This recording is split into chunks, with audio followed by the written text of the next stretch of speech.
sai ka danna ƙararrawa domin samun sanarwa idan mai uploading na sabbin bidiyoyin.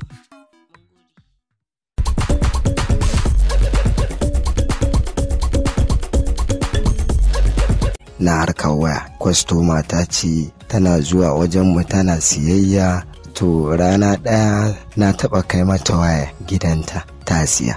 To na kai wajen wata 3 ma bata ƙara zuwa wajena ba, sai ta kira ta ce tana zuwa dan Allah an kai mata A12 sabuwa. Na siya na je na kai mata, daga nan sai ta ce mu tafi gidanta ta bani kuɗi, ta shigar da ni gidanta.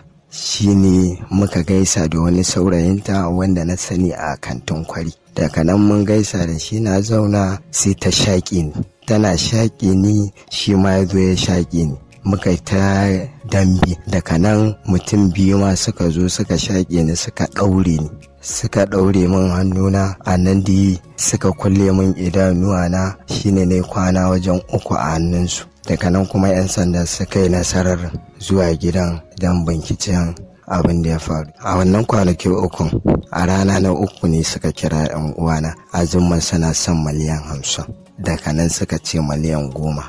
Lokacin da ta shaƙe ka baka ƙoƙarin kwace ba? Na yi ƙoƙarin in kwace, shine daga bisani ma kaga wuyana gaba ɗaya su ne suka yi min, suka rinda cewa za su kashe ni ma a lokacin. Tunda na shiga suka kullen ido, ba su ƙara buɗe min idona ba, ba abinci ba abin da suke bani. An ce a sanda 'yan sanda suka zo an samu bindigo.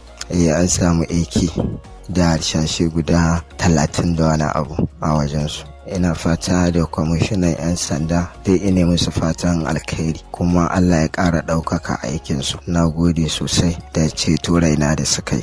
Wadda zan aura ita ce na ba ta turakan motata. To da na ba ta turakan motata, dama mun yi waya da ita, to tun dare ta dinda kiran 'yan uwana cewar ina bata ji na ba. To daga bisani zuwa safiya ta turakan mota ta ce ta ganta a Zamfara, ta gaya wa 'yan uwana. Ita ce ta yi ƙoƙari sosai wajen gano inda motata take, da ita da 'yan sandan Zamfara sun yi matuƙar ƙoƙari wajen gano motata, sannan aka gano inda nake. 'Yan sandan Kano 'yan uwana sun je wajen su ma sun kai musu report dina da cewa na bata. Kai wani da aka haɗa baki da shi wajen yin garkuwar da kai?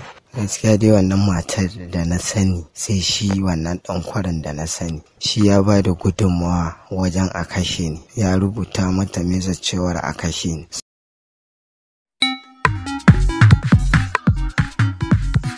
Danna subscribe